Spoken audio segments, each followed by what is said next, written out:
Good evening. Good evening. Welcome to St. Paul Missionary Baptist Church, the historical St. Paul Missionary Baptist Church, home of St. Paul Ministries.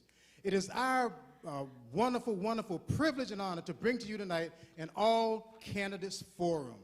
St. Paul Missionary Baptist Church has been in existence for over 90 years, 92 years to be exact. And of those 92 years, we have been a constant source of substance and necessities that this area of Delray Beach needs. We serve a really overlooked and underserved area here, historically overlooked and underserved area. And this church, first under Reverend J.W.H. Thomas, now under Pastor Dr. Howard Barr, we continue to try to be a source of what this neighborhood needs. Typically, we're giving out food, we're making sure that they have what they need to survive, but tonight we're looking at it from a different perspective. We feel like information is just as important as anything else that we serve in this community. So tonight we want to serve information. We're asking that all of you who are out there listening on all of the different platforms, those of you who can't see us who are on the phone lines, I want you to go ahead, if you're virtual, start your watch parties. Start your watch parties. Make sure that your neighbors and everyone that you know is able to see us tonight. Because tonight we want to give you the information that you need to make an intelligent decision on the direction of Delray Beach, Florida. So again, I want to welcome all of you, those who are here physically and those who are out there virtually. Welcome to St. Paul Missionary Baptist Church, home of St. Paul Ministries. When I asked Pastor about doing this, he basically gave me two bits of instructions. He said that whatever we do out of St. Paul, make sure it's done with a spirit of excellence. So, and I thought about that thing, so I said that, well, I'm going to contact the League of Women Voters. They've been doing this for years. They know how to do it. They're the best at doing it. So they agreed to partner with us to do this. And then I asked them, I said, well, who are you going to use as a moderator? And they said, we're just not going to send you anybody. We're going to send you the president of the League of Women Voters. So we have the League of Women Voters sanctions this, and then we have the president of the League of Women Voters as the moderator. So again, I want to welcome you all. Thank you for listening to us tonight, and I pray to God that you listen carefully and make an informed decision on who you're going to vote for. Now, one thing about this church and our campus in total, we don't do anything here without a word of prayer first. So I'm going to whisper a quick word of prayer. If you'll bow your heads real quick, then I'll get out of the way and turn it over to our moderator for the evening.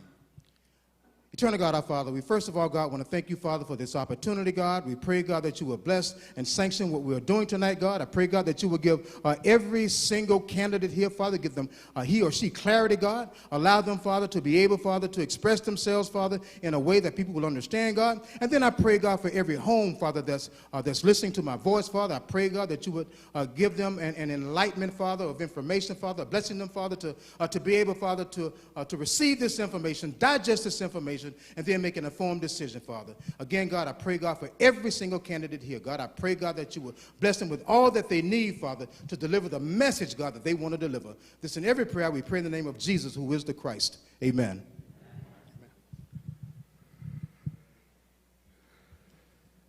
Well, good evening, ladies and gentlemen, and welcome to the Candidates Forum for Delray Beach Mayor and for the City Commission seats 1 and 3. We will have two separate forums tonight, and we will start with the mayoral candidates. This forum is sponsored by the St. Paul Missionary Baptist Church and the League of Women Voters here in Palm Beach County. The League has been, as already mentioned, asked to moderate this forum, and we will be doing so according to our League's national guidelines. My name is Ken Thomas, and as Pastor Dawkins mentioned, I'm the president of the League of Women Voters here in Palm Beach County, and I will be serving as the moderator for tonight's forums. For those of you not familiar with the League of Women Voters, we are a nonpartisan organization dedicated and committed to good government. We do not endorse candidates or support candidates or political parties. But I also like to mention that neither do we oppose candidates or political parties. We remain nonpartisan throughout. The League has been active here in Palm Beach County since 1958, and in the U.S. for over 100 years. We celebrated 100 years last year. The League's purpose is to promote political responsibility through the informed and active participation of all of our citizens in government. It is our purpose in sponsoring forums such as this one tonight to provide you with an opportunity to hear the candidates discuss the issues that are of importance to you. By doing so, we hope that the information that you hear tonight will help you cast an informed vote for mayor as well as for the 2 commissioner seats. If you're interested in learning more about the League of Women Voters, please just go to lwvpbc.org or Google us for Facebook under PBC LWV. Membership is obviously open to women with the name, but since 1972, they've let me in. So I'm really excited about that.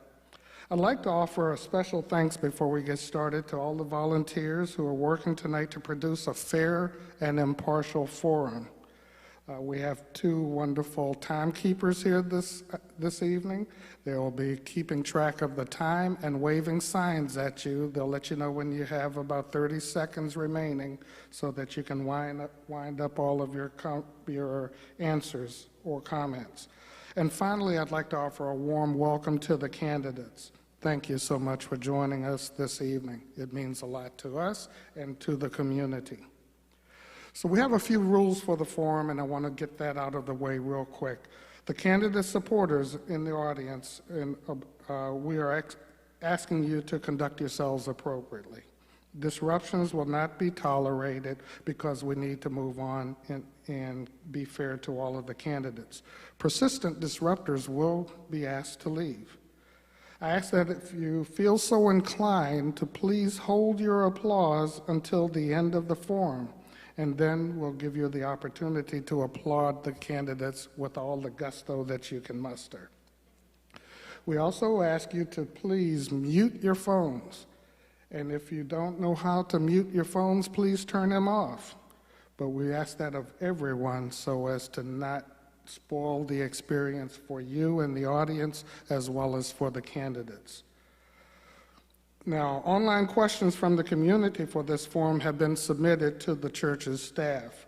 The number of submissions and the array of issues that were addressed have provided me with an ample supply of questions to navigate through both of the forums tonight. Usually I come prepared with a pocket full of questions just to get it started until the audience jumps in, but no, doing this ahead of time, they are prepared and they have the issues that they want to address. All questions have been reviewed by the League according to the League's criteria, meaning that questions may not be directed at one candidate. All candidates must be able to answer the same question. Questions may be combined or restated for clarity and relevance, so it's possible that your question may not be asked exactly as you wrote it. Personal questions and attacks have been disqualified, so these are questions focused strictly on the issues. And finally, as a League member, I have to point out that the views expressed tonight are those of the candidates and not those of the League of Women Voters, and sponsorship of this event is not an endorsement of any candidate. So now, the rules for the candidates here, and this is really short and sweet. Seated in front of you, as I mentioned, are your timers. They'll keep us on track tonight. The candidates are asked to please adhere to the time limits, and we must strictly enforce those so that we can cover the issues, and I may interrupt you if necessary so that we can move on. Each candidate will give a 2-minute opening statement, and we will start on the audience's left with Ms. Caruso before we get started. And we used a special program tonight to decide who gets to answer the first question tonight. And the winner of that contest was also Ms. Caruso. And then for the closing statements, the candidates will have 2 minutes to do those as well. And for the closing statement, we will start on the audience's right and then move to the left. It really makes more sense when you see 4 or 5 or 6 candidates up here. With 2, it's like, why bother? But in fairness, we make sure that each one gets to go first at some point. Let's see, and again, the questions have a 1-minute limit, and the candidate may rebut the answer to the previous question, but that rebuttal is a part of your response to the question. So if you decide to go back and address a previous question, you're taking away time to answer the current question. So is all of that clear? Thank you. Now, finally, we know that there's never enough time to cover all of the issues because we could stay here all night, and I've already heard that the city had a long, arduous meeting today, and they're already tired, and we really appreciate you coming out tonight. But if your questions are not addressed, please feel free to contact the candidates directly. I'm sure they'll be happy to talk to you either before they leave tonight or check in with them online. So now, I'm only 2 minutes behind my projected schedule. Let's start with the opening statements, and you have 2 minutes, Ms. Caruso. 2 minutes. No, ma'am. Please reset the clock until we can get her on. We're good now? Yeah, I can definitely tell a difference. Please begin. Okay. Thank you so much for having me here tonight, St. Paul's and Women's League of Voters. My name's Tracy Caruso, and I'm here tonight to earn your vote to be our next mayor. I live on the beach in Delray. I'm married to State Representative Mike Caruso. I have 7 kids, and I have 2 fluffy dogs. I'm the owner and president of Delray Beach Executive Suites. I've helped over 100 businesses grow and prosper in Delray Beach, specifically in the Set community. I'm the chair of the Historic Preservation Board. I'm involved in the community. I'm one of you. I created a mentoring program for girls at Atlantic High School. I'm a rape crisis counselor. I'm a member of the Joint Holocaust Task Force for Palm Beach County, and I've chaired many committees such as Palm Beach County Cares for Hurricane Relief. I'm also a member of the Delray Beach Water Collective. This election isn't about party or campaign rhetoric. It's about finally bringing our whole community together. It's about listening to the needs of everyone in our community and making sure that all of us have a seat at the table. It's about being an ally and a voice, and it's about equity. City employees shouldn't work in fear of being fired. Their voices must be heard. We need a stable city hall and a new city manager who actually runs the city without being micromanaged. We need to admit and apologize for years of dirty water. We need to work with local businesses to help our economy and deal with ongoing COVID struggles. This isn't rocket science. It's something my life experience has prepared me for, from managing real estate to working in the community to being a local historic preservation activist. I've experienced the city needs now more than ever. My goal is to bring our city together to solve our toughest and most long-standing problems. I need your support, and we all need to work together to make this happen. Thank you. Thank you, Ms. Caruso. Ms. Petrillo. Thank you. Good evening, everyone.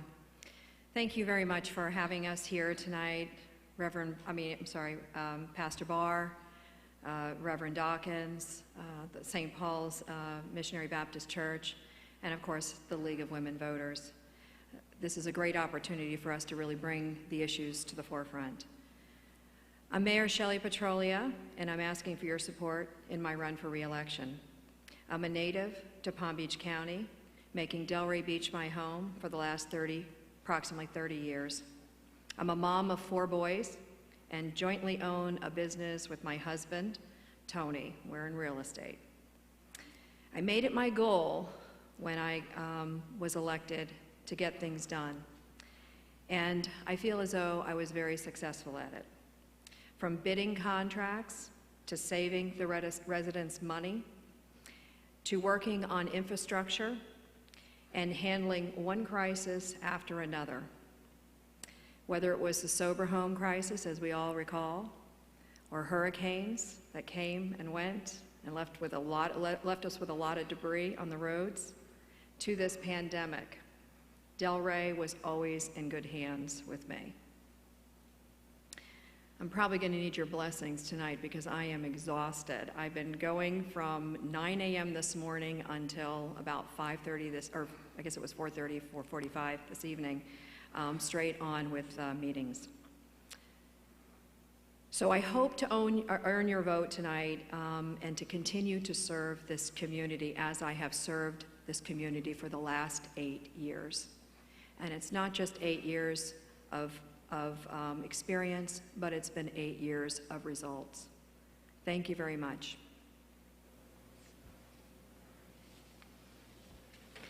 Okay, thank you. That concludes the opening statements.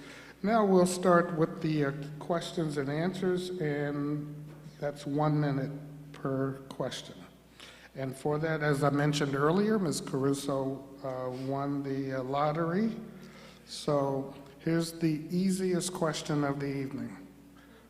Why do you want to be mayor of Delray Beach? I want to be mayor because I feel that our community needs to come together. It's been very divisive. We're not being transparent here.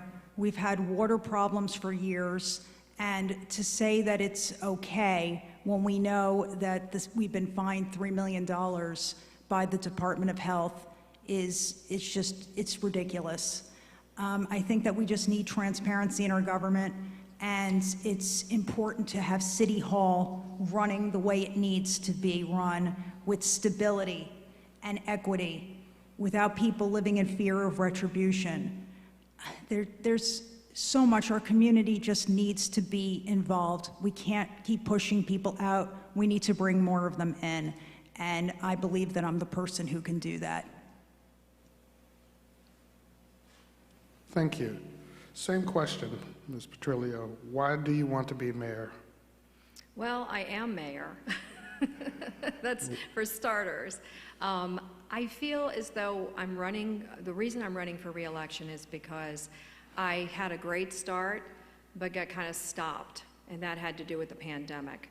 We really actually made a huge difference in moving big rocks, one of which was to get money into this particular community. We were on the forefront of changing over the CRA so that we could make sure that the money was coming into the communities of need and not going to the downtown district, which is what it had been doing for the last 30 years.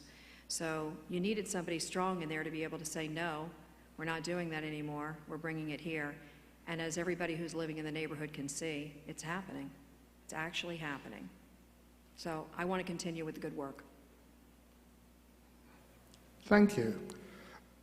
Ms. Petrillo, you have the next question, and it is, what are the top 3 things on your agenda for the city that you would like to accomplish, and how would you prioritize those issues?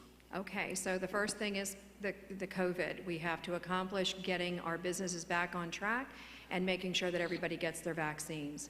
We're in the process of doing that right now.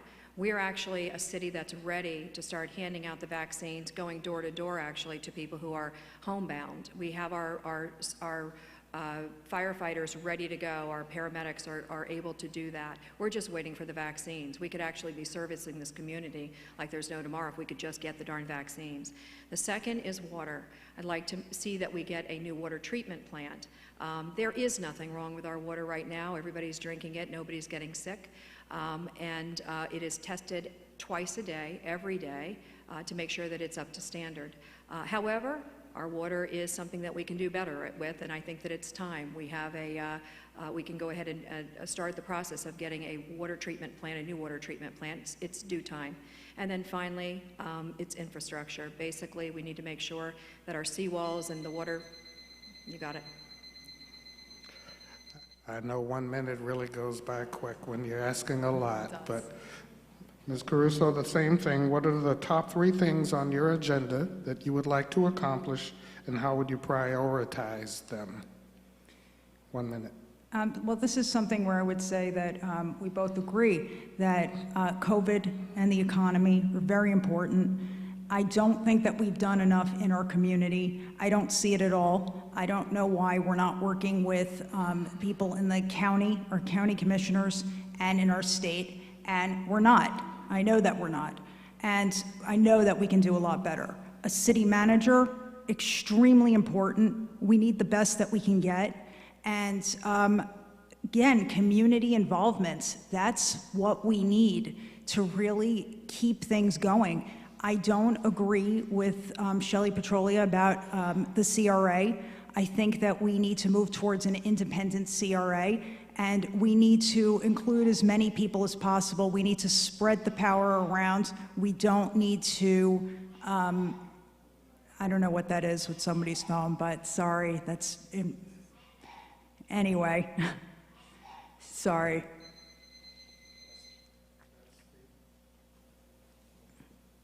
That That's is okay. the temperature. Oh, it's the temperature thing. Ah, okay. We still have people coming in. Yes. That's okay though. I think I got out the points. Thank you. So that's both of question number 2. Question number 3, we'll start with Ms. Caruso. What do you see as commonalities or common links between the northwest-southwest areas of Delray Beach and the northeast-southeast areas of Delray Beach? Commonalities. I'd say that the commonalities are that all of our communities really feel that they've been neglected, and in every way, and that's what we're really seeing. This, again, goes with including more people. Everybody wants to feel that they have a seat at the table. Everyone wants to have a voice within their community, and they have a right to. And that's what I hear from everyone that I speak with. Every group, every person says the same thing. I want to be treated fairly. I want to have a seat at the table. I want someone who will be open to me, and I want someone who's not going to be vindictive and hold anything against me. I want to know that I'm going to be treated fairly and have a shot. That's all anyone can really ask for. And that's what I see. Thank you. Ms. Petrolia, same question. What do you see as commonalities or links between the West Delray and East Delray? Well, some of the commonalities that I see are that, everybody wants the same thing. We all are living in the same town. We all want clean streets. We want, sidewalks that connect. We want parks that are clean and have good equipment.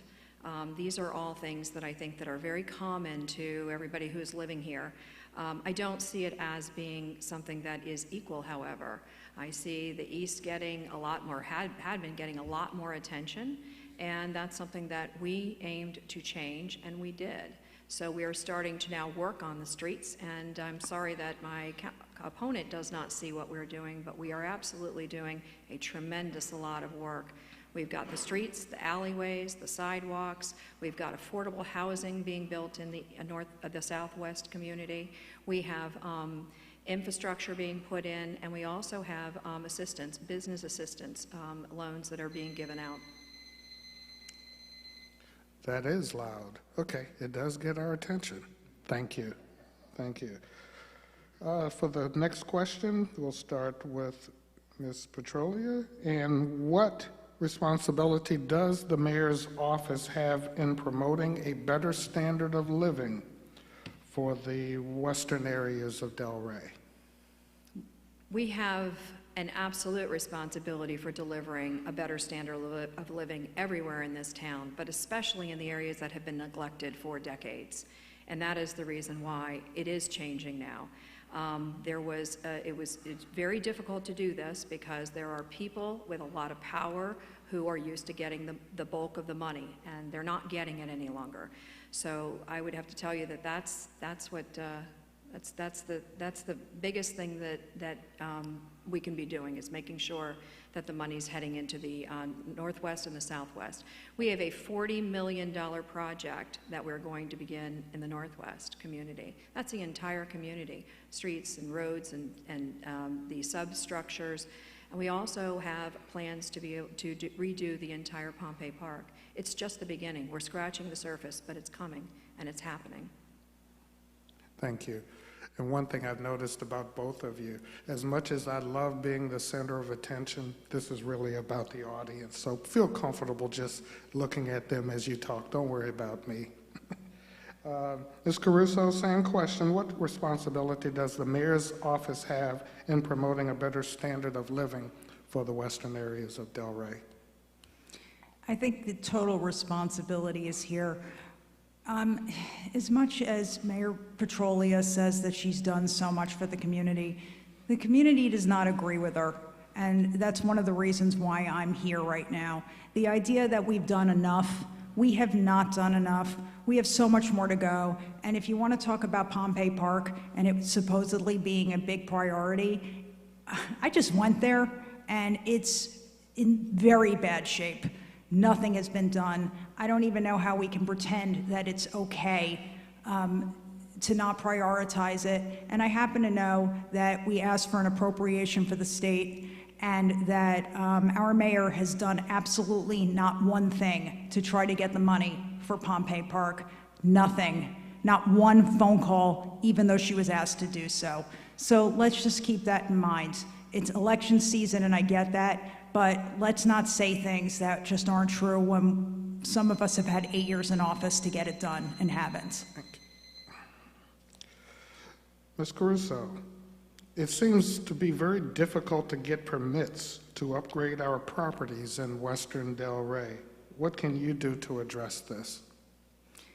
I think that goes with having a stable city hall and city government. I think one of the biggest complaints that I hear all around is that permits are impossible to get.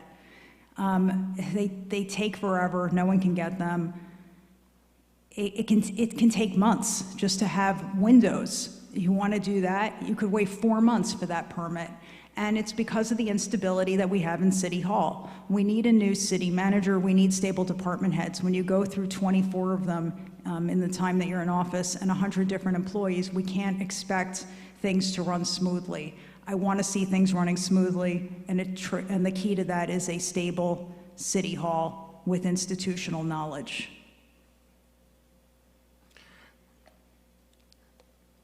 Thank you. Ms. Petrolia, it seems very difficult to get permits to upgrade our properties in western Delray. What can you do to address this, please? Well, first of all, my colleague shows how inexperienced she is by just the comments that she's making. We have had more permits asked for recently than ever. We have actually record levels of permits. We're also doing permitting for other cities. We need to prioritize our city and we need to prioritize our neighborhoods and not just the big developers, the neighbors, in order to be able to increase the efficiency of our permitting system. And in addition to that, I've talked to the city manager stating that if it's an issue about not having enough people in your permitting department, then it's something that we can actually supplement. The permitting department pays for itself, so there's no reason to shortchange the employees in the permitting department. But we need to make sure that the priorities are our citizens. They are paying the taxes in Delray Beach. Thank you. Ms. Petrolia, please give us your stance on the Black Lives Matter movement. My stance on Black Lives Matter? I stand with Black Lives Matter. I am a product of Palm Beach County. I grew up here. I understand the difference between having white skin and black skin.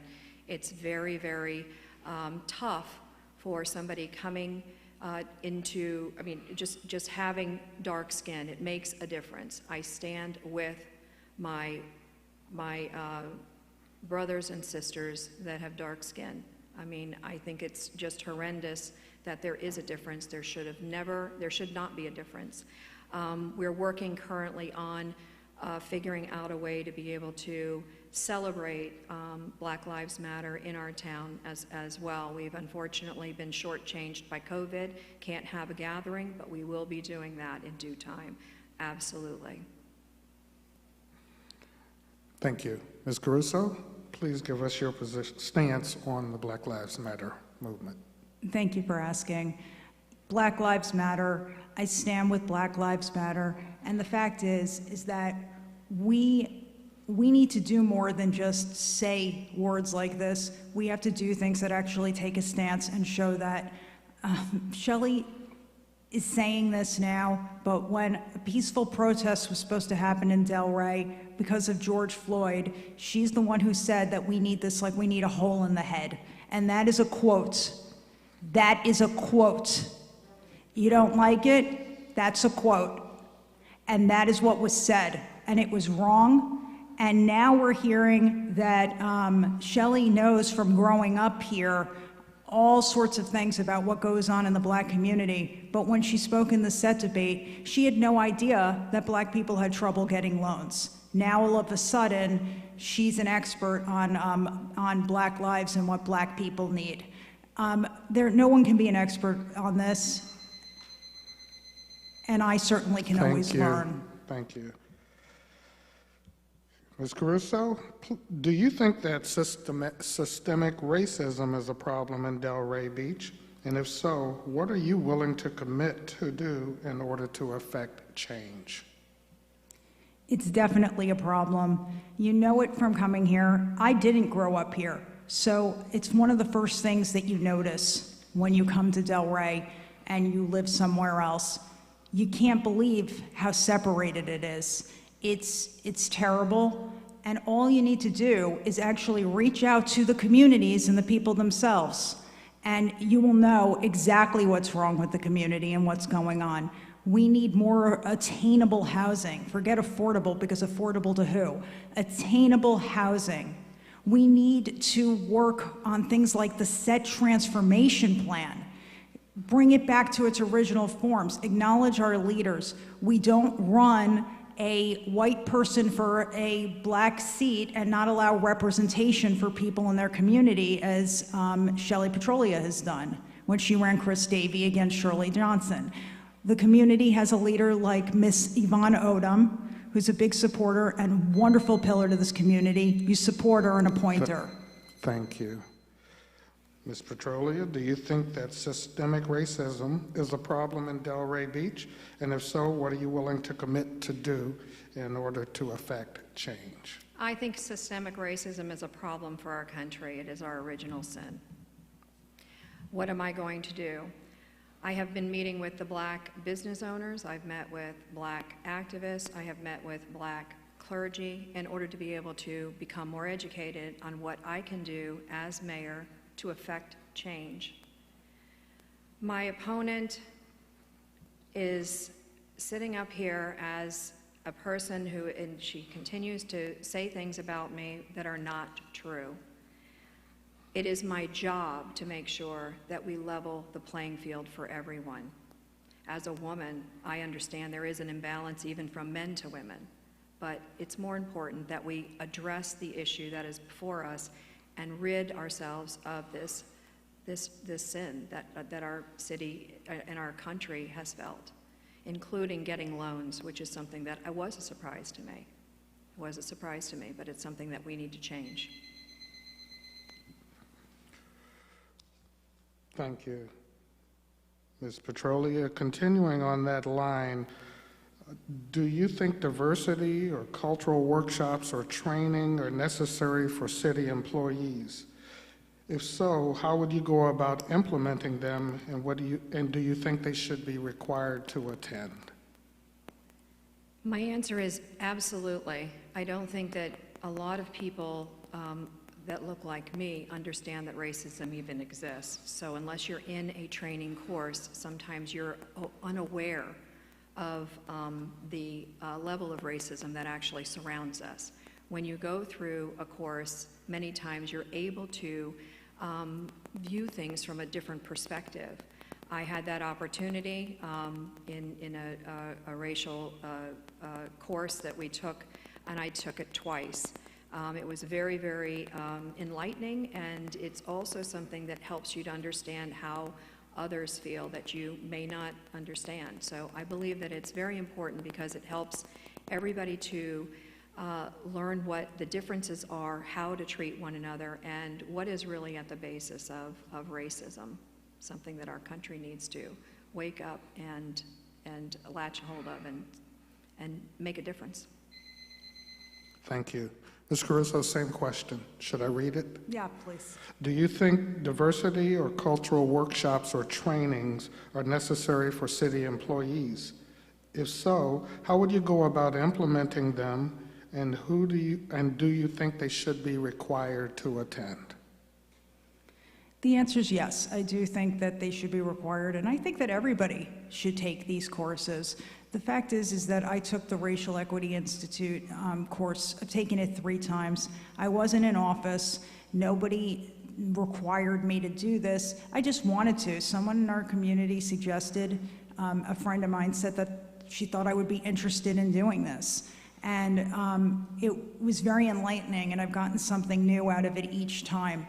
The idea that someone doesn't know that racism exists is somewhat absurd to me. I think that everybody knows that racism exists. It's undeniable, and we should all be working towards just being better people in general and a better Delray. And yes, I do think our city employees should take this course. I think it should definitely be required. Thank you. Thank you. Ms. Caruso, next question is, what types of businesses would you promote on West Atlantic Avenue? You know, that's actually a very interesting question. And my answer to that is that's one of the reasons that you speak with people within their own communities to find out what kinds of businesses that they want. You don't leave people out of the conversation. There's so much mind trust, and there's so much intellectual power right within our communities. Ask them what they want. Make them part of the conversation. Let them tell you what they want for their communities instead of having me impose my beliefs and what I think is best. I don't think it's right, and I think it's one of the biggest problems that we've had over the last, this is not something I'm putting on Mayor Petroli at all. I think it's been going on for decades of people not being included in the conversation and not having a say in their own communities. And I really want everyone to have a say as to what goes on. Thank you. Ms. Petroli, same question. Would you like for me to read it? Sure. What types of businesses would you promote on West Atlantic Avenue? I would promote minority and black businesses on West Atlantic. It's what was here before.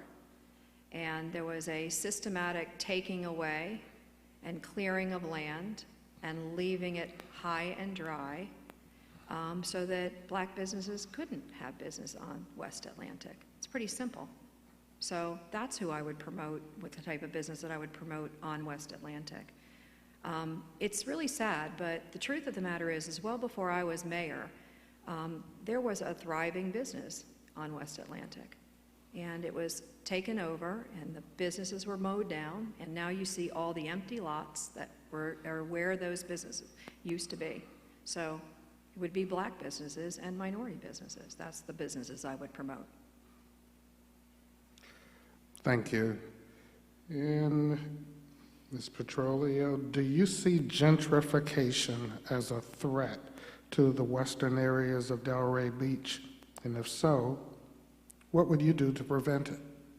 I absolutely see gentrification as a threat to the West Atlantic areas. As a matter of fact, one of the first conversations I believe I had with the village elders was to discuss just that. What is going to happen when people start to realize that your neighborhoods are actually more valuable than you might think that they are, and they're going to come after it, and they're going to start taking over, and they're going to start encroaching, and it's already happening. It's starting from Atlantic, and it's moving in. I asked the village elders as I was sitting at the table, I'm talking about 8 years ago now, what would you like me to do? What can I do for you? I didn't hear anything. And Chuck, you're probably maybe part of that conversation, I don't recall. But the thing about it is that we could have done something then, and we can still do something. We can overlay. We can make sure that basically people aren't able to aggregate the land so that it doesn't become so valuable for others that they're coming in to take it over. Because where do you go next?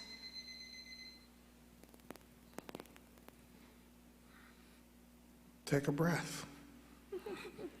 Those are the questions. I never got to answer it. And well, Do you want Yep, me to she answer gets that? one. She gets a. I'm sorry. Yeah. I didn't get Take to a answer breath. She Take a gets breath. minute. Take a breath. Those are the questions. And Ms. Caruso, your turn. Okay.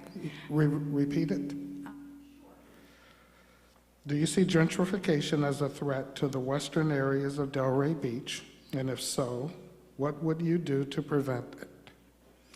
Yes, it's a definite threat. It's sad to see what's going on out west. The fact is that Shelley is saying that she cares, and I believe that she cares, but I just don't see a lot being done. I see very little being done. And we see that I have so much support from this community. Why do I have this support? Because clearly this community does not feel that enough has been done and that enough is being done. We need to make sure that we have legacy homes. We need to build wealth within our communities. We can't have deed restrictions that go on for 99 years now, 40 years. I don't think that we should have more than 5 years on a deed restriction. I really don't. I think that people need to have the ability to build wealth within their communities. Micro business loans. There's so much that we can do. We have to support the people that actually live here, fix up their houses. We need to help people who live here. Thank you. Okay, so you've heard all of the questions for this segment. We'll begin our closing statements now, and you each have 2 minutes. And for this, we will start on the audience's right with Ms. Petrolia. Thank you very much. Well, first of all, please don't confuse signs plopped in yards without permission as support, okay? And y'all know who I'm talking about. Not one mayor in the past has done as much as this mayor sitting before you in the Northwest Southwest community, and that's the truth. And I'm not saying that I did this alone, I didn't, but I did lead the way. When first elected mayor, I made the bold move to take over the CRA. Why? Because I sat for 5 years and watched as the independent CRA continually did business downtown. Not here, not in Osceola Park, not the Northwest Southwest, but downtown. So I made sure that those who thought that that trend was going to continue understood that there was no money going across Swinton. No longer. As long as I'm mayor, it's going to be going in the Northwest, Southwest, and Osceola Park. Go take a drive through Osceola Park. Go take a drive through the Southwest. And we are heading to the Northwest. We're building affordable homes. We're doing roads. We're finishing off alleyways. We're getting things paved. We got sidewalks being connected. We're redoing parks. And we've also added business incentives to the businesses on the west side. Thank you. We've refinished the basketball courts and the tennis courts, and that's with the understanding that we're actually going to replace Pompey Park. This just scratches the surface. We have buildings that will offer workspace, shared workspace, and we have an office building that's going to be built on Southwest 5th. So I'm just getting rolling. I need more time, and if you'll give me your vote, I'll give you 3 more years of hard work and getting more of this, the same done for your communities. Thank you. Please, not yet. Ms. Caruso, 2 minutes, please. Thank you. I think that we've all seen it tonight. You see a stark difference between more of the same from my opponent, which is very little in the last 8 years, and my vision of a Delray Beach mayor who brings our community together to solve our toughest problems. First, let's end our water woes and apologize to the residents for the city's willful and intentional neglect of our water supply. Next, let's get an economic development team in place to help families and businesses get back on their feet and start a post-COVID recovery. Let's stop giving politicians like my opponent a 300% pay raise and use that extra money to actually help city employees. Let's bring people into the decision-making. Let's bring more of them, not less. Let's work towards having an independent CRA board again. That's what we need. Let's end this deeply divisive culture that we now have on the dais and replace it with one that's inclusive and respectful towards all, without worries of punishment or retribution. This is for all of our homes, and we should all have a say in our future and in our community. Ask yourself why an 8-year incumbent doesn't have the support that a newcomer has. I'm endorsed and supported by former mayors, Jeff Pearlman, Rita Ellis, Woody McDuffie, and Jay Alperin, as well as former commissioners Gary Eliopoulos, Jim Chard, and Bill Bathurst. I'm endorsed by our school board chair, Frank Barbieri, County Commissioner Bob Weinroth, community leaders such as Miss Yvonne Odom, Chuck Ridley's here. It's amazing. The Economic Council endorsed me, and they flat out said that they almost never go against an incumbent. I just found out today that I'm endorsed by the Realtors. That's my opponent's group, and they endorsed me. I'm endorsed by our first responders, fire and police, and our city employees, SEIU. Full support from all of them. I'm honest, I'm transparent, I'm not a politician. I'll never put my own needs, agenda, and personal image over the needs of our people. People over politics, always. Vote for me. Thank you. Thank you. Thank you. Thank you very much. Ladies and gentlemen, I did promise you the opportunity to applaud with gusto, thanking the candidates for coming out tonight. Thank you so much. It's very much appreciated. And I have to still stick the caveat on there. Please remember that the views expressed by our candidates are not those of the League of Women Voters. We'll take just a few minutes to reset the area for the next forum, but one more time, thank you so much for coming out this evening.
Test, test, test. Oh, I do have volume. And let's see, the green light is on the top for you all. If you see the green light, you're good to go. And so, and welcome back, ladies and gentlemen, and thank you for staying with us. I'm Ken Thomas, President of the League of Women Voters, as a reminder, and I'll be moderating this forum now for the 4 candidates for the Delray Beach City Commissioner, seats 1 and 3. The candidates are arranged by the seat first and then alphabetical. And reminding you that, again, we will conduct this forum according to league rules. And I ask, number one, that the candidate supporters please hold your comments and applause until the end of the forum. Disruptions take away from the experience as well as drag out the length of the forum. Please turn off your phones if you're unable to mute them, except for my timekeepers, because we need for theirs to go off and get everyone's attention.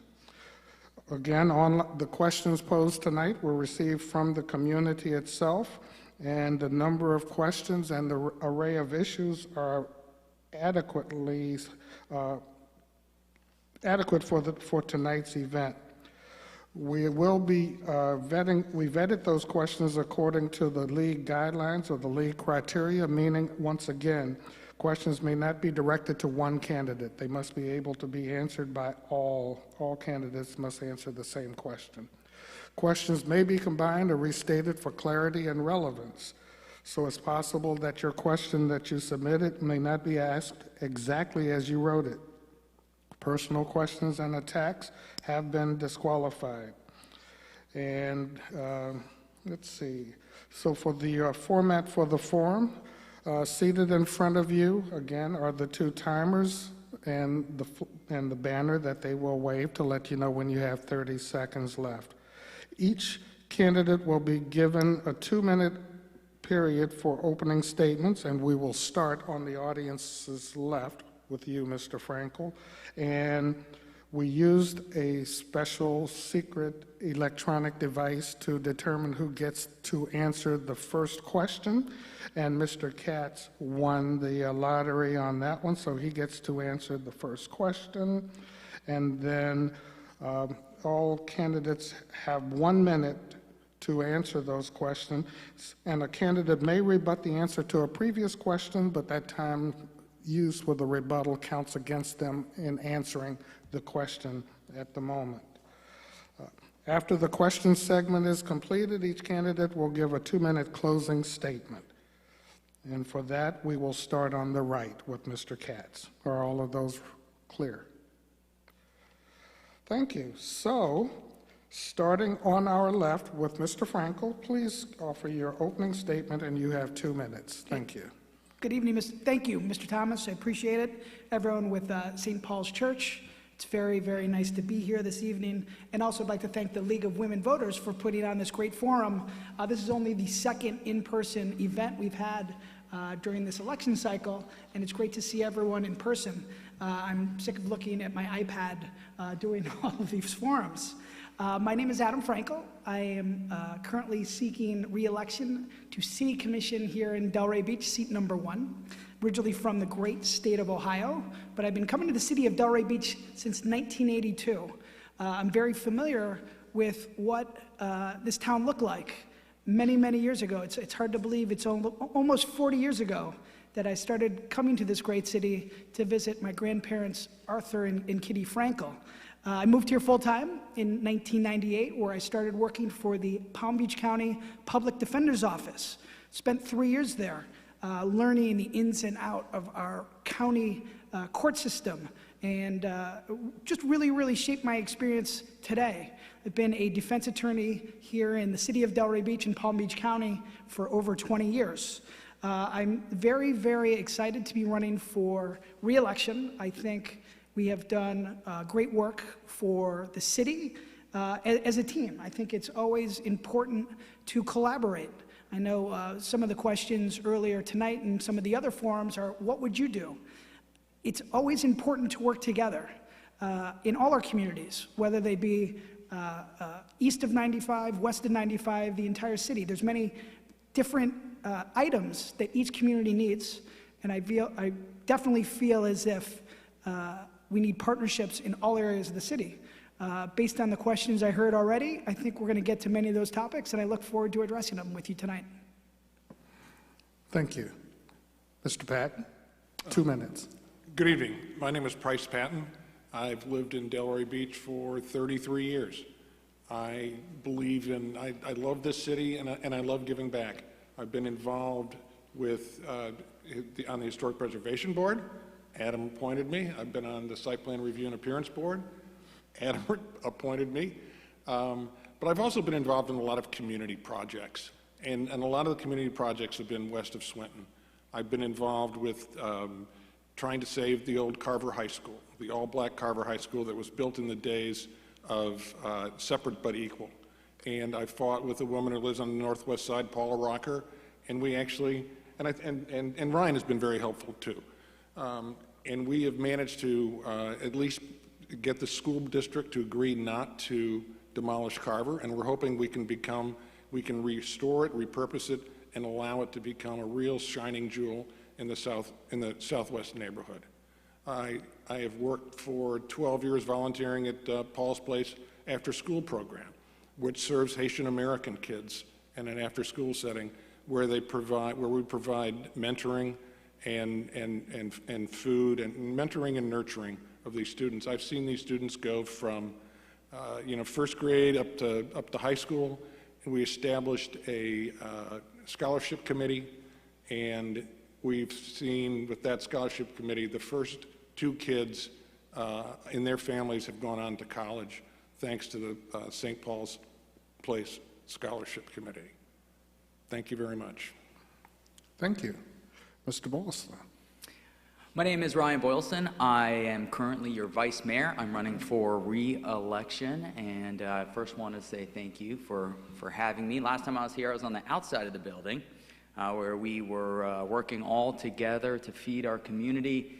You may have seen my son out there. He quickly became the little leader and was organizing people and food out there. It took me a little bit longer than 10 minutes to become a leader in Delray Beach. I moved here 15 years ago.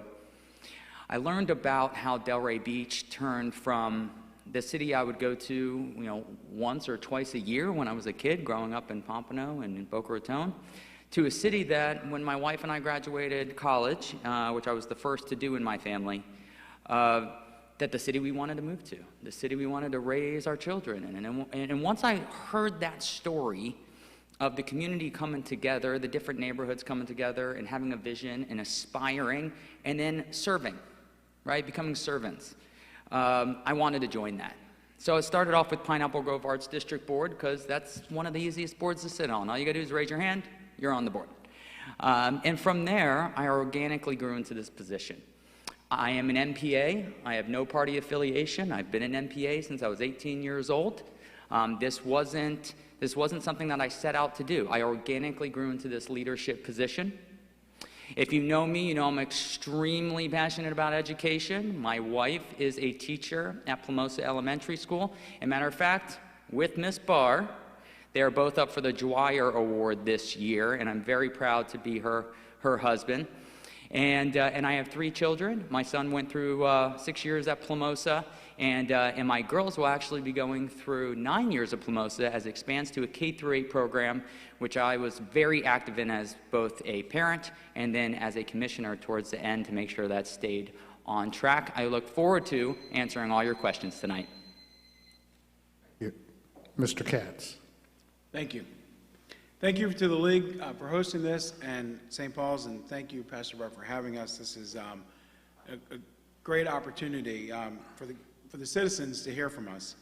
My name is Mitch Katz, and I am running for Delray Beach City Commission Seat 3. I've lived in Delray Beach for 18 years, and my wife and Heather and I are raising our 2 children here, Hayden and Shayna, 16 and 13-year-old, and our puppy Chai, who we actually adopted here in Delray Beach almost 2 years ago. And we care deeply about the future of our city. But I'd like to tell you a little bit about myself. Who is Mitch, and why am I here, and why am I sitting here in front of you. I didn't have the easiest childhood. When I was 5, my mother divorced and moved my sister and myself to Florida. We had literally absolutely nothing. We slept on the floor. We borrowed silverware and plates from a neighbor until my mom could work hard enough to be able to get our furniture out of storage. We literally had nothing. So I know what it means to come from nothing and be able to make something of yourself. My father wasn't around, never paid child support, but my mother, on the other hand, was an outstanding role model. She worked hard to provide for us. As a child, she enrolled me in the Boy Scouts and Big Brothers and Big Sisters, where I learned many life lessons and leadership skills, eventually earning my Eagle Scout, where I learned to collaborate and work with others to achieve outcomes. At 25, unfortunately, my mother passed away, but I do live every day to make her proud. After getting married and I went back to school. I got my bachelor's degree and then my master's degree. And in 2015, after serving on many boards, including HOA president, chair of our education board, I ran for and won a seat on the Delray Beach City Commission. I decided that Delray Beach deserved public servants who serve the public, and that's why I chose to run again this year. For the last 3 years, I've sat back and watched my opponent, and I believe there's a better choice. Thank you. Thank you, sir. First question goes to Mr. Katz. I think you pretty much answered it, but it's the question. Why do you want to be a city commissioner? Thank you. The reason I want to be a city commissioner is, number one, is we are in a very tiring time right now with the COVID-19 pandemic, a lot of turnover in City Hall. There's a lot going on. And we need somebody up there with a lot of experience that knows how to work well with others. And I believe that I am that person. For the last 2 years, I've sat back, I watched my opponent. He serves himself, he serves his business, his friends, his contributors, over the interests of our residents. And I believe our residents, our taxpayers, is what we are elected to serve. I work for a company based in New Jersey. I work in higher education, and I've worked in education for 18 years. And to me, it's important that we have people on the dais that aren't looking at their personal outcomes, looking at what is the best interest for our taxpayers and our residents. Thank you. Mr. Frankel, same question. Why do you want to be city commissioner? Thank you. Well, the simple answer is perfect. I thought it was off. The simple answer is I love Delray. I first ran in 2009, and our campaign slogan was "Complaining is not enough," and I think that still holds true today. I think it's important during the middle of a pandemic to have someone that's experienced, who has a track record of supporting our city employees, our first responders, who's been independent, which I have. We are in times that I see the end of the light of, but we're not there yet. We need someone who has contacts in Tallahassee to get those vaccines for our residents. We need someone who has contacts in Washington, D.C., which I do and have been endorsed by our Congressman, Ted Deutsch, to assist and get those funds and vaccines here to the city. So the simple answer is I love Delray, but obviously there's many other components going forward with that. Thank you. Mr. Patton?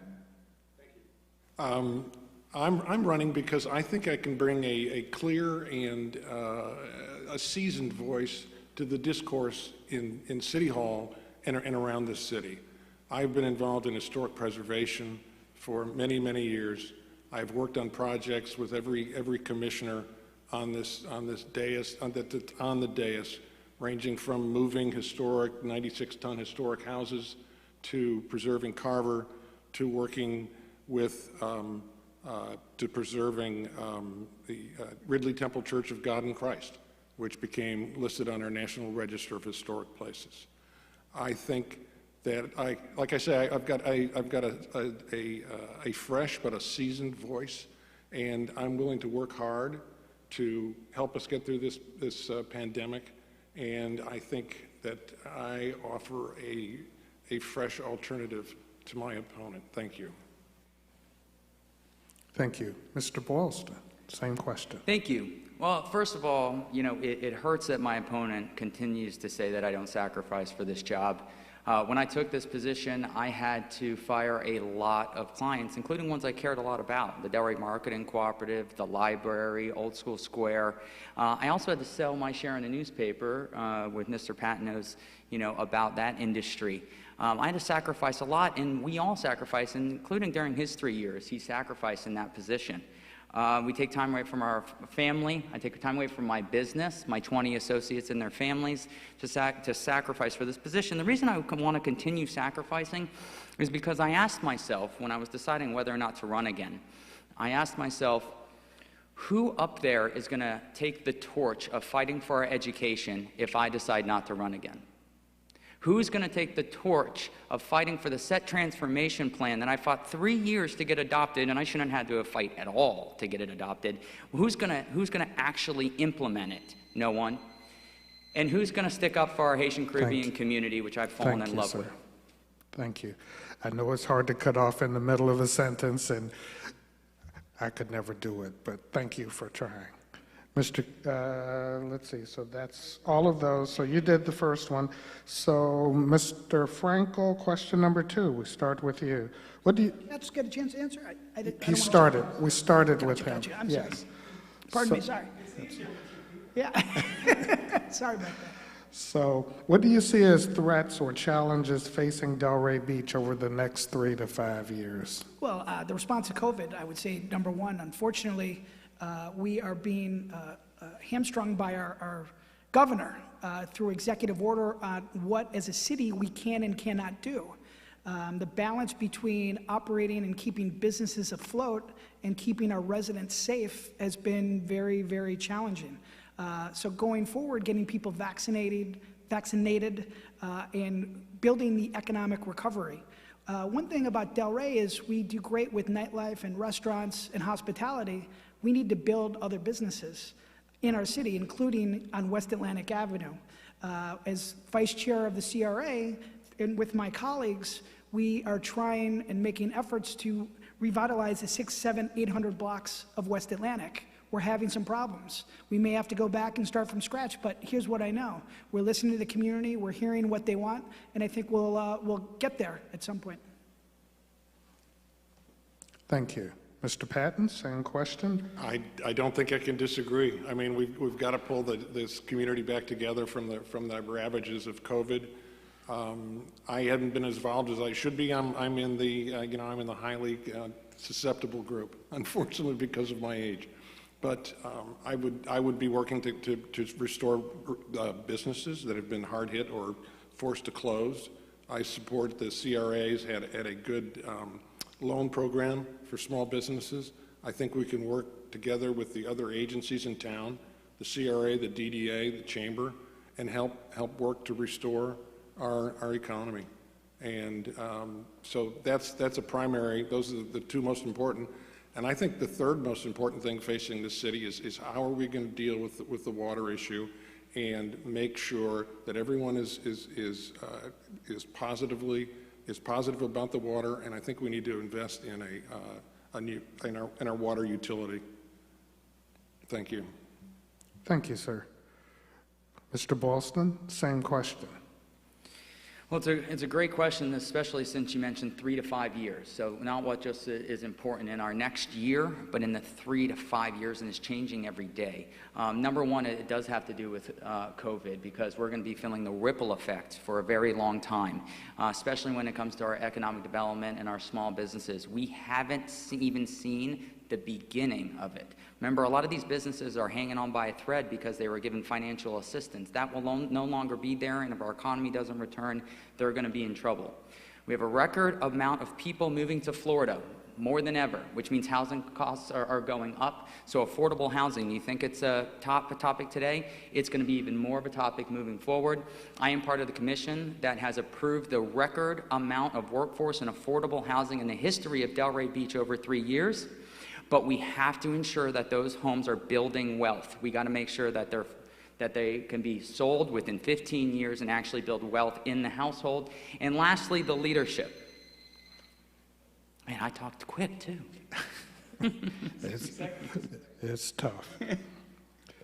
Mr. Katz. Could you repeat the question? Certainly. No, that's not you. What do you see as threats or challenges facing Delray Beach over the next 3 to 5 years? Sure, and I agree with everybody else up here. COVID is an immediate problem, but over the next 3 to 5 years, this city is going to have a crisis on its hands when it comes to gentrification.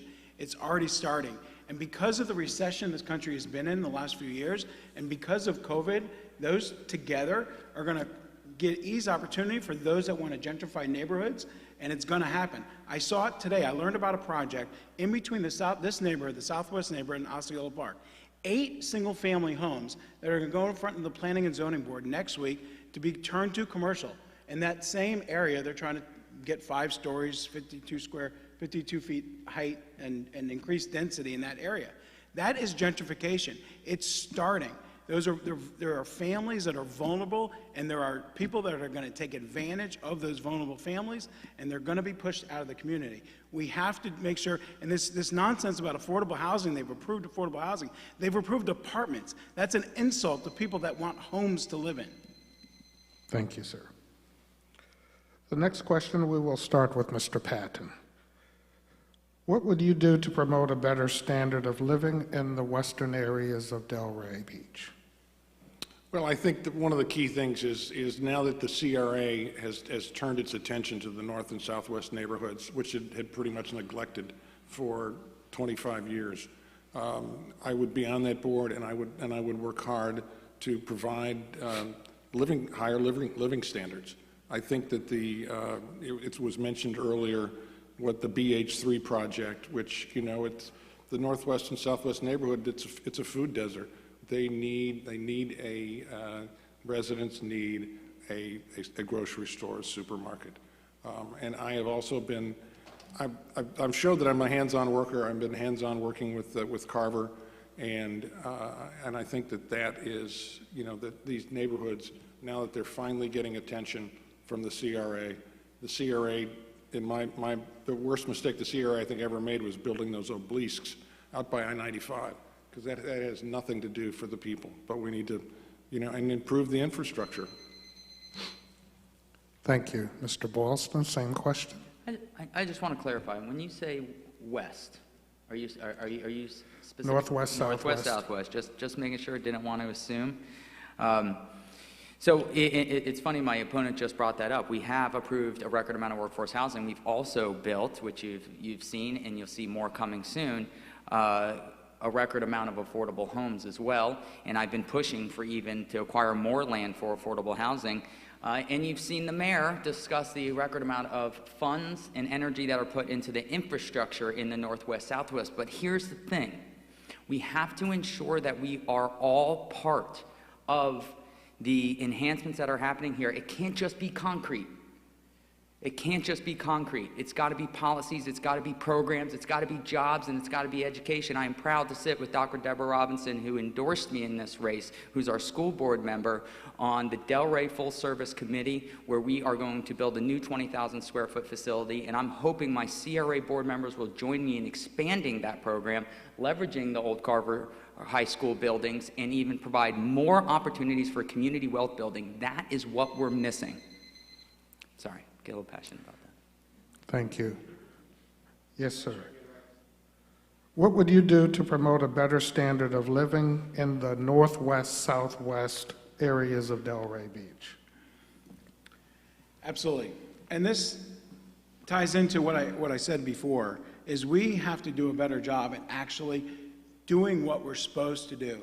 The CRA is a great example of that. The CRA board, I actually, when I was on the commission, I made a motion and failed to disband the independent CRA board. The last year the board was independent, they invested around $3.1 million in the Southwest, Northwest, and Osceola Park. This last year, thanks to Commissioner Boylston being on that board as well, they invested $10.7 to $11 million in those neighborhoods. And he's saying, now I just want to turn the clock back, get rid of the commission-held board and go back to an independent board and go back to doing nothing. For 30 years, they concentrated east of Swinton. They bought up property here. They shut down black-owned businesses in this part of the neighborhood and didn't develop it fast enough so those businesses could survive. And that's what we need to do. We need to keep this board intact the way it is and keep the progress moving. Thank you. Thank you. And Mr. Frankel, same question. Yes, sir. Thank you. I think the CRA has done a decent job in the last 3 years. Obviously, there's work to be done. We did hire a new executive director, Renee Jadising, and she has made it a priority to improve the standards of living in the Northwest and Southwest neighborhood. But the one difference, I think, between myself as my opponent is when we took over, the City Commission took over the CRA, I said it should be temporary. Meeting with members of the Northwest, Southwest neighborhoods, they want to have it returned to an independent board. So I proposed it is a 5-person commission, 2-person resident board for 7 members. I think that should be swapped. I think it should be 5 members of the community and 2 of the city commission members going forward. And when reelected, I'm going to propose that and see if I can get support from my colleagues. Thank you. For question number 4, we will start with Mr. Boylston. Please give us your stance on the Black Lives Matter movement. Well, not only am I proud to state here that I stand with Black Lives Matter, but I've shown it in the community. My wife and I went through a life-changing experience when we went to our first Racial Equity Institute workshop. And we made our way through the list of 75 things that privileged white adults should do to help black-owned businesses and to open up their perspective and change their lenses. We made our way through 70 of the 75. And we're continuing to learn every single day. And I am so blessed to have so many people in my life that I can call up for that perspective. From Christina Buckley or Kristen Cox. And one of the things I've learned, and this ties into the CRA, is I have to accept that I can help and I can get things done as the CRA, and I can get things done as Ryan Boylston, but the white knight of me swooping in trying to do things for people is not going to change the groundwater. It's not going to be permanent change. Thank you. Same question, Mr. Katz. I grew up in Lauderdale Lakes in my entire life, and mostly populated community with diversity that is very similar to Delray Beach. And that's who framed who I am. I always grew up with friends, very good friends, of every color, race, creed. The Black Lives Matter movement is absolutely important. We have inequity. As much as I saw it myself, growing up, especially I went to Board Anderson High School in Lauderdale Lakes, and I saw struggles of my classmates. I saw people treated differently because of the color of their skin. I've gone through tons of diversity trainings. There's no training that can teach you what you live through. And living with people of every color, race, creed, and having them form who I am has made me who I am. But we as a country have to do better. Thank you, sir. Mr. Frankel, same question. Yes, the answer is yes. My mother was a teacher in the inner city schools in Toledo, Ohio for over 30 years. My dad was a criminal defense attorney in downtown Toledo, and most of his clients were African American. I grew up in that environment in Toledo, Ohio, which is a very blue-collar city. Fast forward to this summer, the murder of George Floyd and, let's not forget, Corey Jones really impacted Delray Beach in our community. I was proud to march from Pompey Park all through West Atlantic Avenue to City Hall to see the pain in people and just the absolute sadness of what has occurred in our city. I'm very, very proud to have done that. I've learned a lot. Is there more to learn? Yes. Being Jewish, I've suffered anti-Semitism, not to compare, but certainly we have common grounds when we can discuss those issues. I've had great conversations, and I expect to continue them going forward. Thank you. And Mr. Patton, same question. Of course, Black Lives Matter, and I think we need to keep resonating that those words throughout Delray Beach. It's funny that when you talk about the north and southwest neighborhoods, in the Haitian American community, the north and southwest neighborhoods are actually the eastern neighborhoods because the Haitian community is divided along Congress Avenue. So I think, all Black lives matter. And I also think that, when I neglected to say in the opening that my wife and I raised a son here who's 34 years old now, and we wanted him to understand what it's like to be living in the Black communities and stuff. So we enrolled him in the city's rec league. He played basketball at Pompey Park. He played basketball in the gym. We went to all the games. We saw what the concern was of the parents, because there would be people waiting for the kids after practice, trying to lure them out. The coaches were so instilled on doing it. My kid was the only white kid in the league, and his nickname was White Chocolate.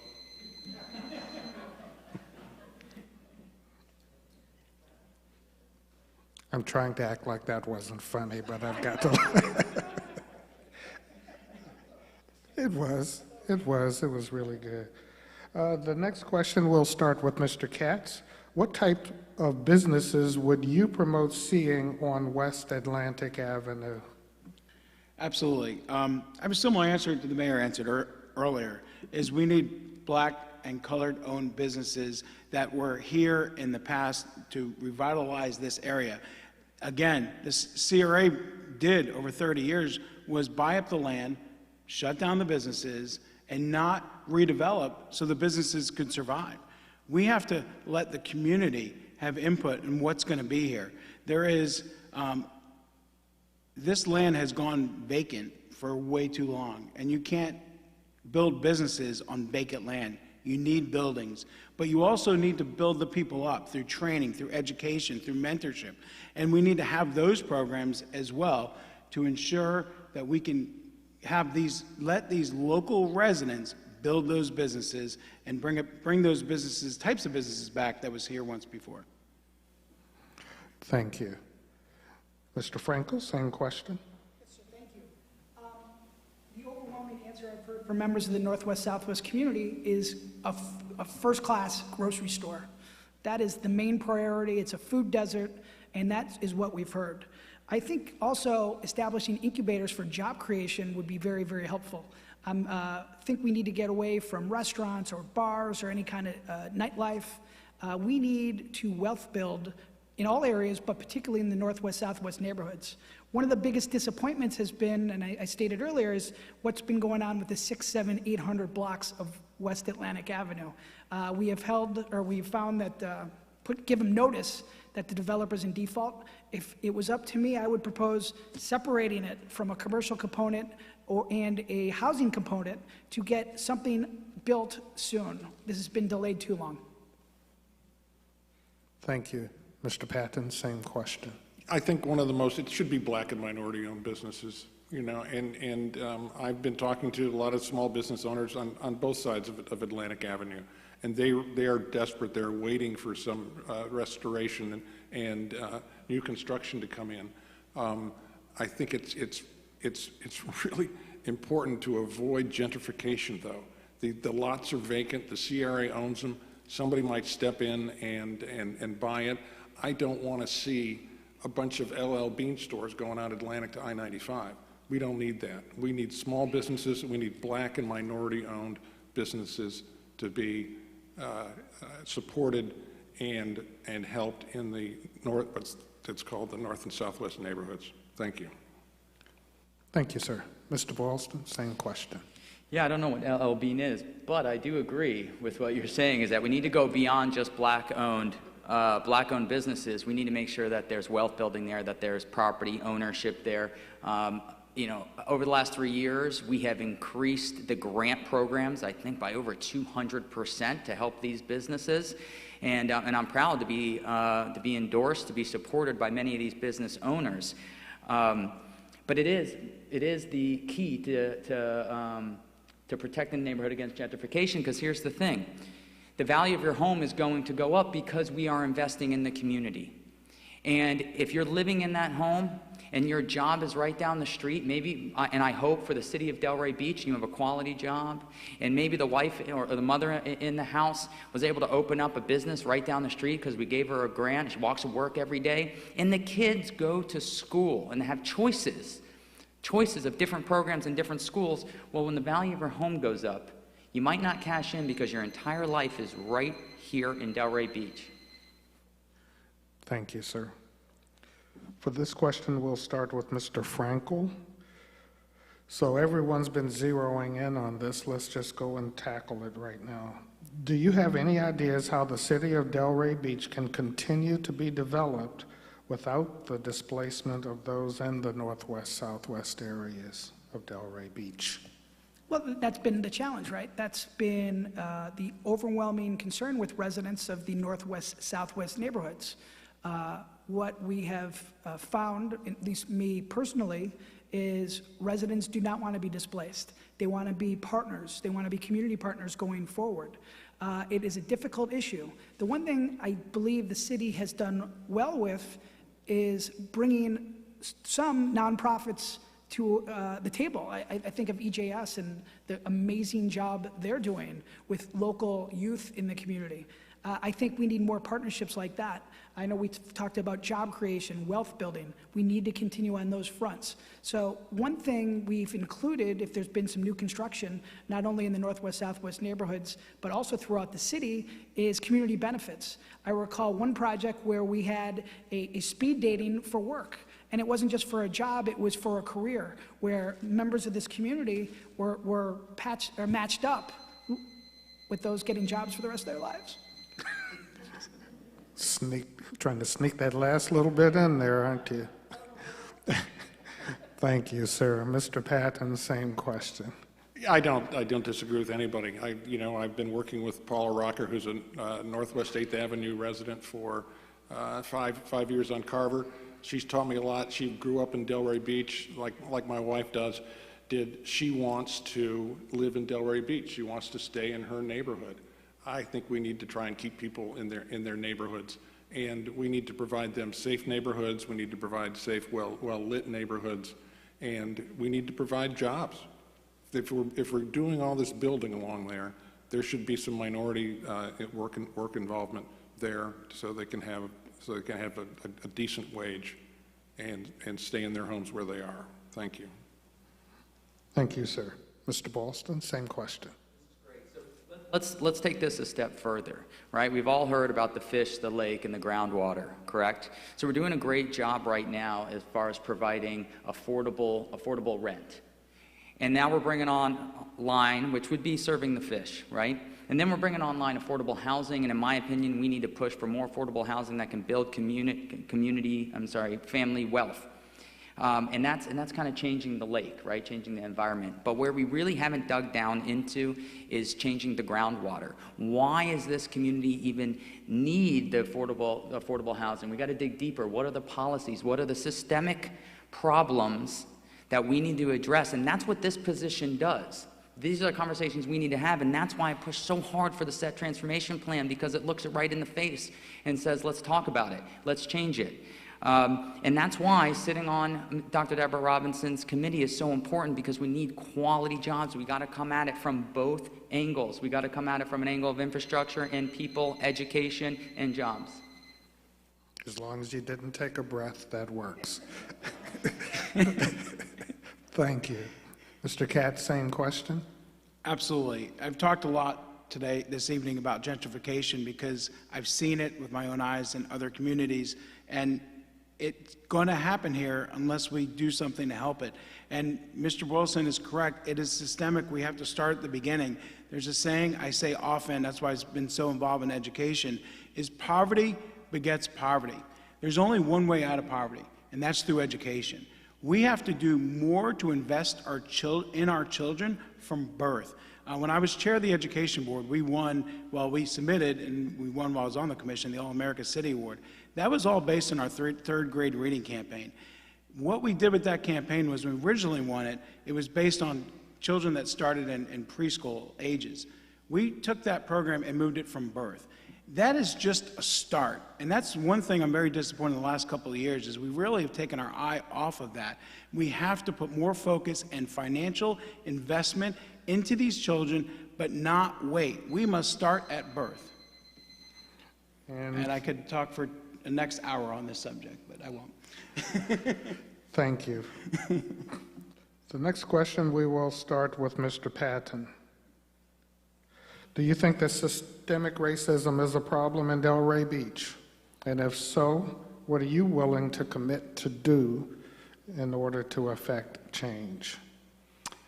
I think you have to love your brother.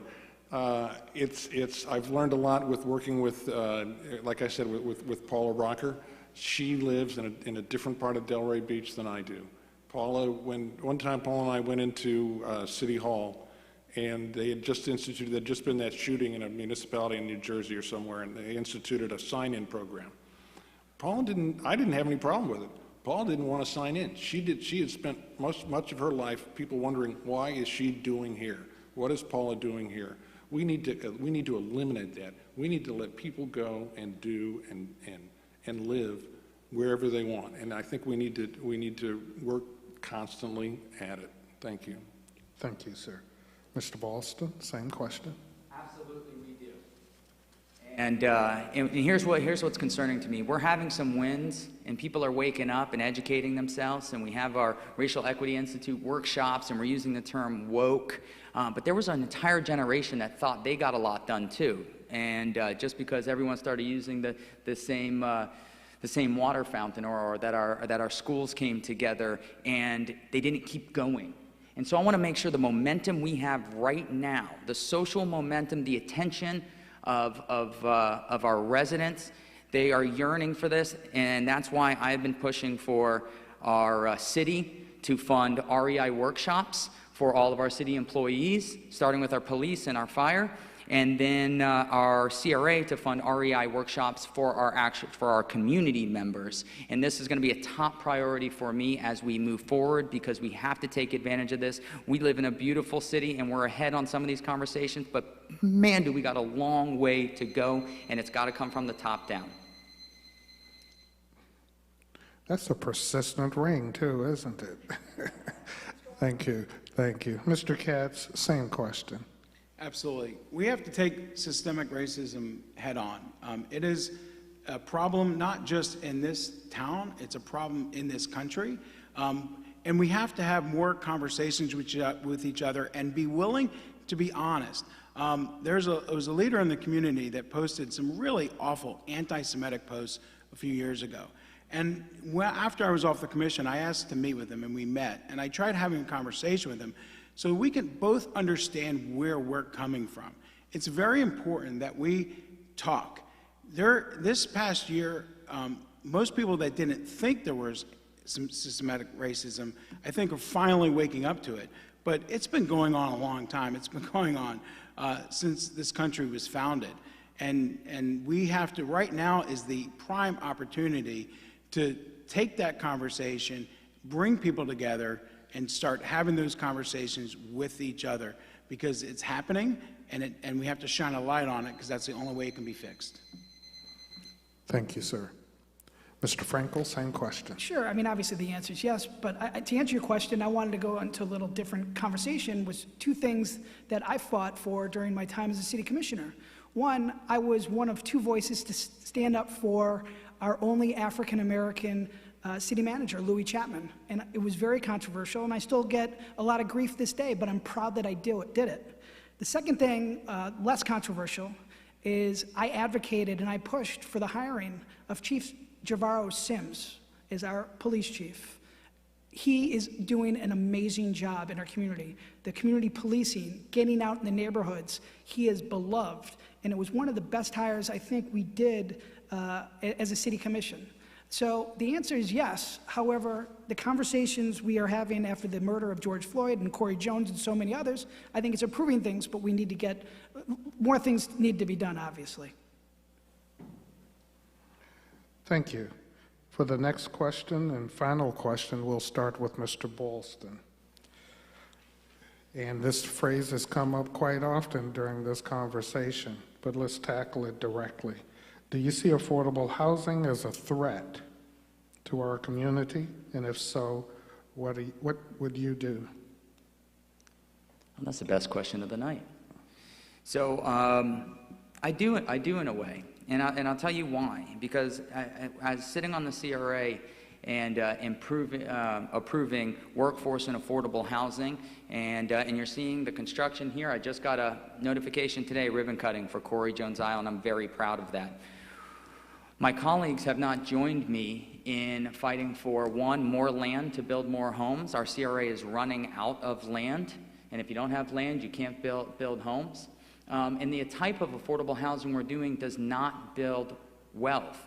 We need the model that you're able to sell your home after 15 years. No one's flipping these homes, but after 15 years, if you own it, not only can you sell it, but you can also take a loan out on that home. You can also take advantage of your city that is prospering and land values going up. So yeah, it could be a threat to this community if we don't shift our strategy now, which I've been advocating for the last 3 years. Thank you. Mr. Katz, same question. Absolutely. Affordable housing can be a threat because what happens is a lot of times we're giving incentives to these developers. You can do whatever you want, just give us some affordable housing. And when it turns out, this affordable housing that we're so proud of are apartments that most people do not want to live in. They definitely don't want to raise families. I mean, as a matter of fact, I read a Harvard study recently that it's 80% less likely that a family will live in an apartment. We have to build homes. We need to build affordable homes. We need to build workforce homes. We need to buy the property in order to work with our community to do that. These apartments is a fallacy. These hundreds and hundreds of so-called affordable apartments, all they're going to do is gentrify neighborhoods because, oh, they're going to give us affordable. We'll let them go up 5 stories, let them kick everybody out of their homes, and then they're going to live somewhere else. We have to concentrate on, we have to save our neighborhoods and build up our neighborhoods and not turn them into just developments. Thank you. Mr. Frankel, same question. Sure. You fooled me because you looked that way. In the back of my head, I hear Yvonne Odom. And Yvonne Odom always says to me, and I'm sure with my colleagues sitting to my left, it's always important for people to own homes and own homes in the community they work in, because that is one of the biggest issues, not only in Delray, but throughout the entire state of Florida. People need to be able to live in great quality places and quality homes and be able to walk to work or ride their bikes to work. Is it a threat? Yes. I think as a CRA, we have really made this a priority. I think Mr. Boylston has really led the charge. I want to give him credit for that. Things are progressing, not as quick as we would like, but we're getting there. And finally, Mr. Patton, same question. Yeah, I mean, I don't really disagree with anybody. I think affordable housing of houses is very important. There's a pride in ownership. There's a pride in living in your own house. I think we need to do that. Last I looked, I was looking for a place to move this 96-ton house, and I went on the Pablo website. CRA still owns a lot of land. I think there's property there. I think there are single-family infill projects that we can be working on, and I would support them if I'm elected to the City Commission and also elected to the CRA. Thank you. Thank you, sir. We will now commence with our closing statements, and for that you have 2 minutes, and we will start with Mr. Katz and go from right to left. Mr. Katz. Thank you. First of all, thank you again for hosting this. This was a great forum, and I thank you everybody for tuning in on the internet. I know it's hard sometimes to look at a computer screen, to be able to watch, but you all are doing it tonight, so thank you for doing that. And I wish most organizations would have realized at the beginning, if you wanted to do something virtual and do it well, go to a church. Churches figured out 12 months ago on a flip of a dime how to go virtual.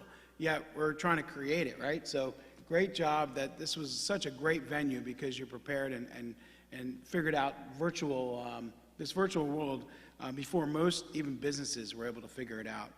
I want to thank you again.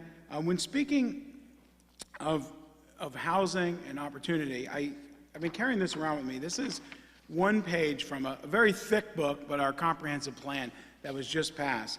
And the housing element, to me, is the absolute most critical, especially when it comes to this neighborhood. And goal 1 is neighborhood character, promote, support, and enhance the unique characteristics of Delray Beach neighborhoods. Number 2, preserve the integrity of existing stable neighborhoods, stabilize and enhance neighborhoods that are in transition, and revitalize and rehabilitate neighborhoods that have declined. And I'm not going to read the rest of these. This is we have a guide. We can't ignore it. We need to follow this plan. The comprehensive plan was invested in by our neighbors, by our residents, and that is going to give us the path to go forward. It's not just building development. It's investing in our neighborhoods and our communities, because that is where our people live. That is where our people want to stay. But we need to invest in those neighborhoods, in the people in those neighborhoods, so that we can progress and not gentrify, not just change. We need to stay Delray Beach. Delray Beach, everybody loves because of Delray Beach, the village by the sea. And that village by the sea is not just buildings, it's the character, it's the people, it's the charm. And all of it together is what makes it work. March 9th, Mitch Katz, remember the last Thank name on you. the ballot?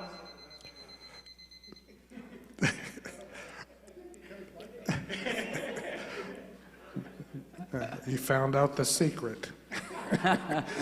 Mr. Bolston? Well, if the band was here, I'm sure you could have played them off, you know? Well, it sounds like my opponent Mitch here is listening in each one of these forums and learning, because it is that Village by the Sea is about people. It's about how we take care of each other. And this last year, it's been more important than ever. More important than ever that we've gone out into the world and we've lifted each other up and we've helped each other. I was proud to be listed amongst a lot of leaders as the Inspirational Leader of the Year at our Hometown Hero Awards. I was proud to be out in the community right here with Feeding South Florida and so many volunteers in our Parks and Rec Department and our police and our fire, feeding tens of thousands of people. My son and I don't know if you've seen the video, but we actually drove a refrigerator truck down to Homestead to pick up extra food and brought it back here to Delray Beach. Our city staff would repeat that every 2 days, twice a week, for months, and feed thousands of people with extra food to our city. That's the kind of innovative approach and the type of work that I put in as a city commissioner. It's not what just happens on the dais. All right, the dais is a very small part of this job. It's what you're doing in between. It's the relationships that you're building, and that's why I am the only candidate here tonight that has been endorsed by every organization I was considered for an endorsement. Every single one. Police, Fire, Sun Sentinel, Human Rights Council, SEIU, the SET Realtors Association, Economic Development Council, Sandaway Marine Park, 7 former mayors, and both school board members. And most of those are not things I had to interview for. It's because I've shown up every single day and I've built these relationships. So don't just listen to me. Don't just listen to these organizations. Talk to your neighbor. Ask them about me. Talk to your leaders. Talk to the organizations, people that are involved, people that sit on boards, and ask if Ryan Boylston's been there for them. Thank you. Mr. Patton. Again, I would like to thank Pastors Barr and Dawkins for hosting, for putting this thing on, and St. Paul's Missionary Baptist Church for hosting this forum. I was glad to be here. As a commissioner, I think my years in journalism training have taught me to look at both sides of an issue. I'm not looking at issues through any kind of a political prism, through any kind of a lens. I've got no agenda. My agenda is the residents and the neighborhoods of Delray Beach. That's who I'm here to serve. I'm retired. I don't have a job. I don't have any conflicts. I'm ready to come and work. I wanted to, like I had said earlier, I think I can bring a fresh and a seasoned voice to the commission, to the discourse in City Hall. I also want to get in before Adam reads his list of like 5,000 endorsements. I wanted to say that when Adam and I went head-to-head for the endorsement, I won the endorsement of the Sun Sentinel. So thank you very much. Thank you, sir. And Mr. Frankel. Thank you, Mr. Patton. Thank you for a nice evening. He did get the Sun Sentinel, maybe because he was in the newspaper business for so many years. Maybe it's because they don't really cover Delray. I don't know. But, Mr. Thomas, I'm reminded of one of the initial questions you asked tonight was, why am I running? And I said, because I love Delray. And one of the great things about being in this city and serving the residents, it's diversity. We have a very, very diverse population. And I think that really adds to the charm of our village by the sea. I think we've made great advances, yet there's work to do.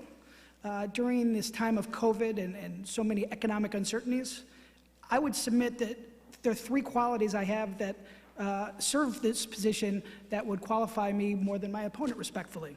Experience, independent, and civility.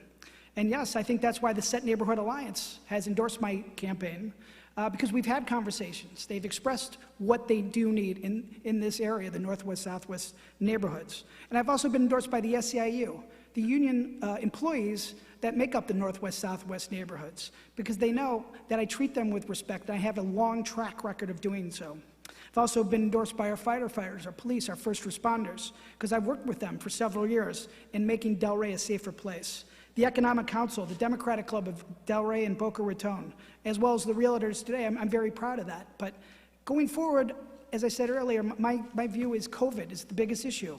Going forward, we need to get vaccines for our seniors. It's not rolling out quick enough. So I'm very happy that I've been endorsed by Congressman Ted Deutsch, Senator Lori Berman, our State Attorney Dave Ehrenberg, Joe Abruzzo, and Ann Gannon, 6 former Delray Beach mayors, 3 former Delray Beach City Commissioners, and 3 county commissioners, Maria Sachs, Mac Bernard, and Robert Weinroth. They know I'm the best person for the job. Please go visit votefrankel.com. It's been a pleasure being with you tonight. Please, absolutely. Thank you. Thank you all. I know the audience is small, but the passion is high. You can see it there. Folks, we really do appreciate you taking the time out to come and speak to the members of the Delray Beach community, and especially the community here on the northwest, southwest side of Delray Beach. Again, ladies and gentlemen, the views expressed by the candidates are theirs and not those of the League of Women Voters, but they offered so much insightful and great information for you to make an informed decision. But to participate in the democracy still requires one last step, and that is on March 9th to go out and cast a vote. And I hope this information was valuable for you tonight to help you make that informed decision. I'd like to thank the 4 candidates here, as well as the mayoral candidates who appeared earlier.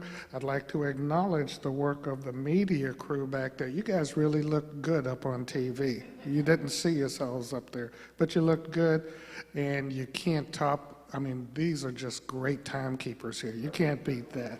So thank you all for making this possible. I give this back to Pastor Dawkins to... Thank you so very, very much.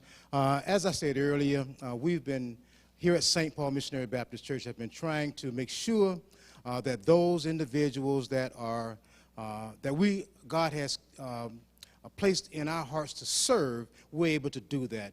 We've been serving people in this community. The first week in March will make it 12 months.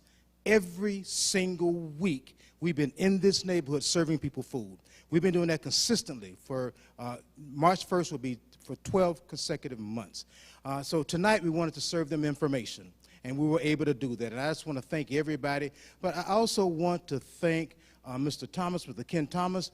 He exposed his skill in a way that was incredible. Thank you so very, very much. But more than that, I want to just make sure that without the leadership of the senior pastor of St. Paul Missionary Baptist Church, none of this would have been possible. When I went to him and asked him how he felt about doing it, he gave me a green light. He just said, go for it. And this was the result of just saying, of going for it, so to speak. So I want him to come up. And one of these lovely ladies is the one that I've been married to for 47 years. This one right here. And this one is the wife of Deacon Dingus. In the back, we've been side by side putting this thing together. These were our timekeepers. Thank you so much. But again, as I said earlier, without the senior pastor of St. Paul Missionary Baptist Church, none of this would have been possible. So I want to bring him up and let him just express to you what's on his heart. Dr. Barr, if you'll come up for a moment and just give us a little something. God bless you. Great is the Lord, for he is greatly to be praised. Psalms 48:1. I want to take this time to personally thank again all of the candidates that have come from the mayoral to the commissioners. Each of them I know personally, and it's wonderful. I've been taught a long time ago by Pastor R.C. Stanley, you're not pastoring your community if you don't know the leaders of your community. And so it is with great joy to have a relationship with each of these. Even my wife, who works with one of the commissioners, is just a joy. So our prayer is that you will go out on March 9th and cast your vote for what your heart and your mind has been fed tonight. They have all spoken of their profession.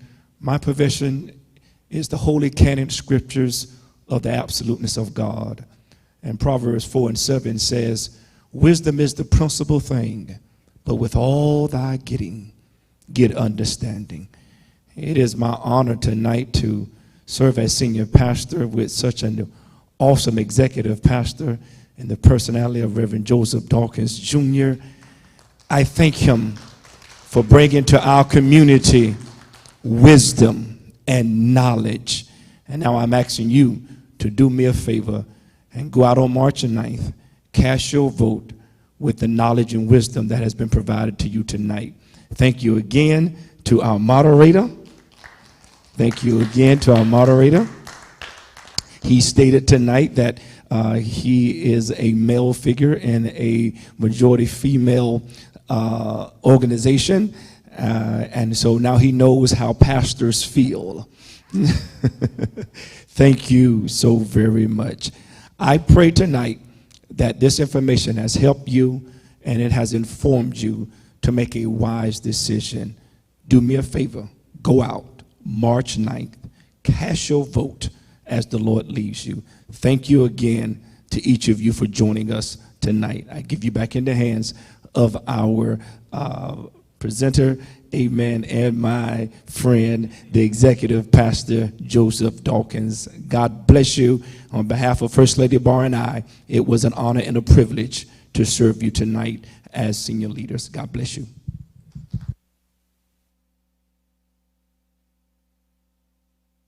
In the evening, as we started the evening, with a quick word of prayer. Eternal God, our Father, we thank you so much, Father, for what our eyes have seen, God, what our ears have heard, God. We pray now, God, that we would accept this information, Father, and go out, Father, and allow it to guide us, Father, into the direction, Father, that we need to go.